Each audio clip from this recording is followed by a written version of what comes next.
If you're looking for new manhwa, then you're in luck.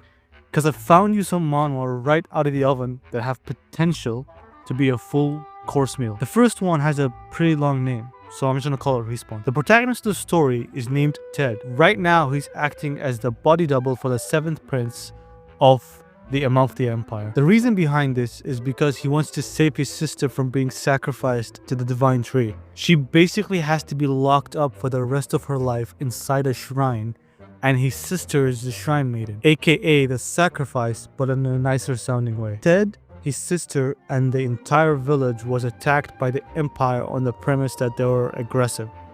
But the truth is, they just wanted to find an appropriate sacrifice to become the shrine maiden, and they found his sister, named Claire. After they captured Claire, Ted was the only survivor of that massacre, which he later was captured by the 7th prince to act as his body double. Ted's main goal right now is to become the 7th prince, so he can enter the shrine and save his sister. Because only certain members of the imperial family and some with power can enter the shrine.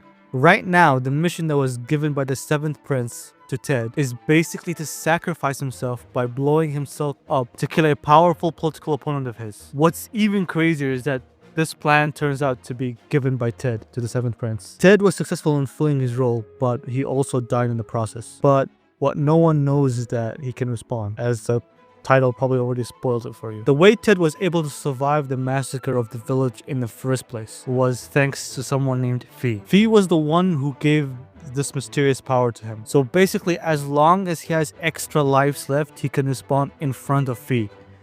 And the way Ted can get extra lives is basically by completing more quests. So after Ted respawns in front of Fee, he rushes towards the 7th prince place, because he needs to get there before his powerful bodyguard comes back, who's currently cleaning up the remaining people that haven't died from the explosion. So whether Ted will be able to fool everyone and save his sister, you're gonna have to read that story for yourself. The next one is called Valhalla Saga. Lee Tae-ho is a famous esports player that was right about to win his 3rd championship in a row. But then he suddenly died and got reincarnated. And since he technically died in a battle, although an esports battle, he got reincarnated into Valhalla. If you somehow don't know what Valhalla is, it's basically the afterlife in Norse mythology. And you only get there if you died in battle.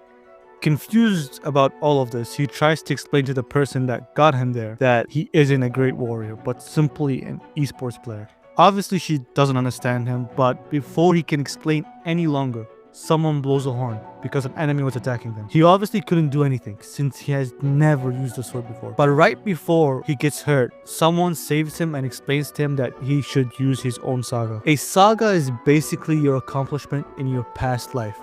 The greater the accomplishments, the better the saga. But the problem is that all Lee Tae-ho did in his past life was eat and play games. But then he had the idea that maybe he could use the achievements of his in-game character. Fortunately for him, it worked, but he could only use 1% of his power.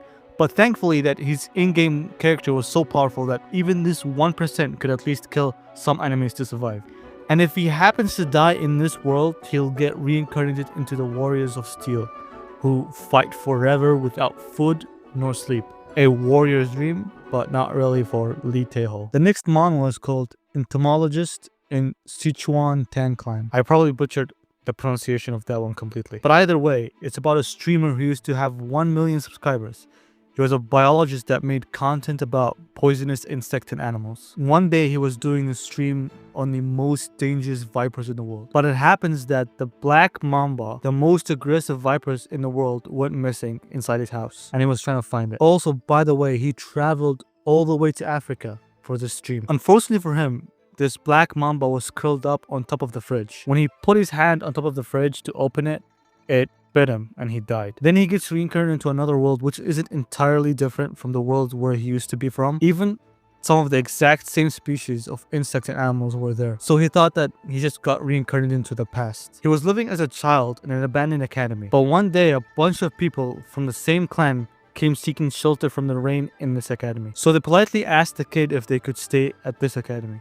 The kid slightly weirded out by their politeness, accepts, but tells them that they can use any of the buildings here except the pavilion he's staying at. In that pavilion, he keeps his hobby from his past life of taking care of dangerous insects and animals. While he was taking care of them, the old man from earlier knocks on his door to invite him to eat with them the deer they caught. Obviously, since the kid has only been eating insects and lizards, he gladly accepts his invitation.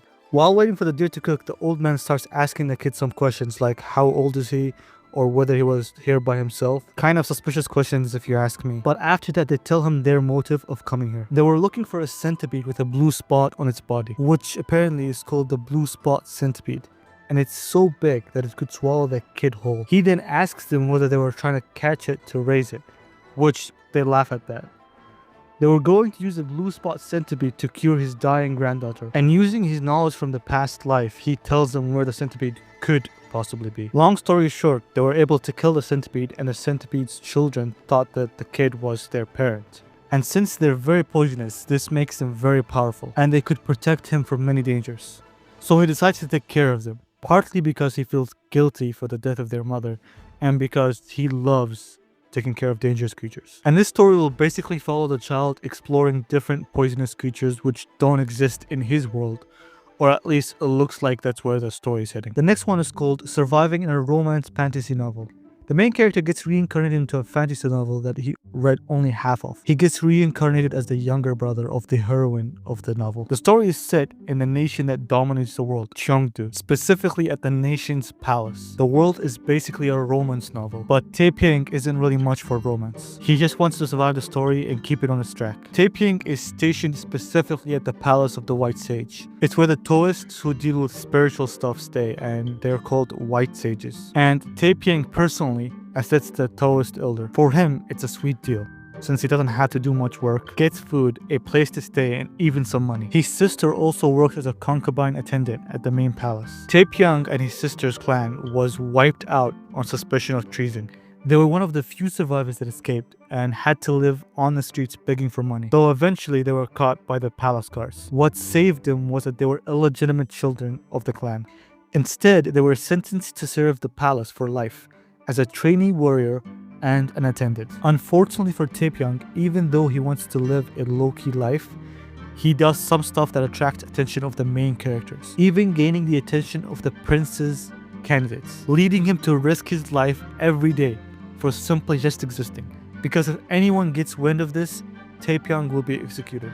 Now, I know the story is a harem, but it's a fun read, the art is really good, and it has the right amount of romance that doesn't really bother me, since I absolutely hate romance manhwa. The last one is called Light of Arid, the First to Walk. Our main character named Baek Jin-sung was playing this video game called Dungeon and Fighter, which takes place in a place called Arid. One day he meets a strange person role-playing as his own character. He found it a bit strange, but this is perfect for him. As a streamer, this type of weirdos bring in a lot of views. Since he uploads guides about the game, he thought this guy approached him because he wanted to be carried.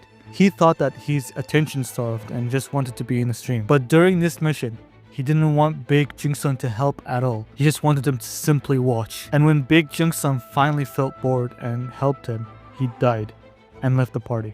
Then the main character's PC crashed, and suddenly a bright yellow light emitted from the PC. Next thing he knew, he was in front of a being with wings, which kinda looked like an angel, except it was giant. The being explained that he caused the blade to break, told him to take responsibility, and basically reincarnated him into the game. And as soon as he entered the game, he was being chased by a bunch of monsters. Luckily, he was able to hide, which gave him some time to understand his situation.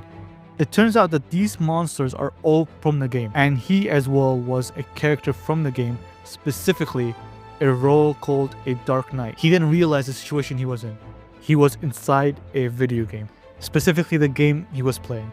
Suddenly an NPC and another character role called the Ghost Knight walk up to confront the monster. The main character then remembers that this is an early quest for new users to do in the game. That must mean that the Ghost Knight is someone playing the game on his PC right now, basically a real person. As the new user was about to do something wrong, the main character was about to warn him, but then suddenly he gets detained, unable to move or speak, until the new user and the NPC move to the next dungeon. After he gets released, he follows them. He tries to approach the new user again, but he was ironically enough AFK. The monsters again start attacking him. What's even worse is that everything hurts. So every attack that lands hurts. But then he realizes that with this new character that he is right now, all he has to do is think of the skill he wants to use, and it will be used. And since he's a game addict, he remembers most of the skills and how they function, and defeats all the monsters, including the boss monster. Then the angel shows up again. Although, on closer look,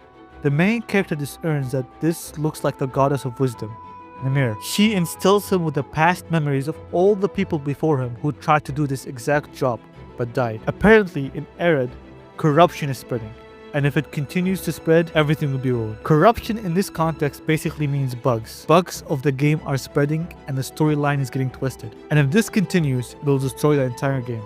And now, after he ruined the past person's job, he gets to protect Arid from the bugs and try to make the story follow the right path. Otherwise, he'll also die. I think the story is worth reading. The art is really good and the story is interesting. I don't know if it'll continue being good, but it's worth to check it out. Same with all the other stories I've just mentioned in the video. I hope you enjoyed the video. Since I don't usually do long videos like this, since it takes time. But if it does well, maybe I'll try to do more. Tell me what you think down in the comments.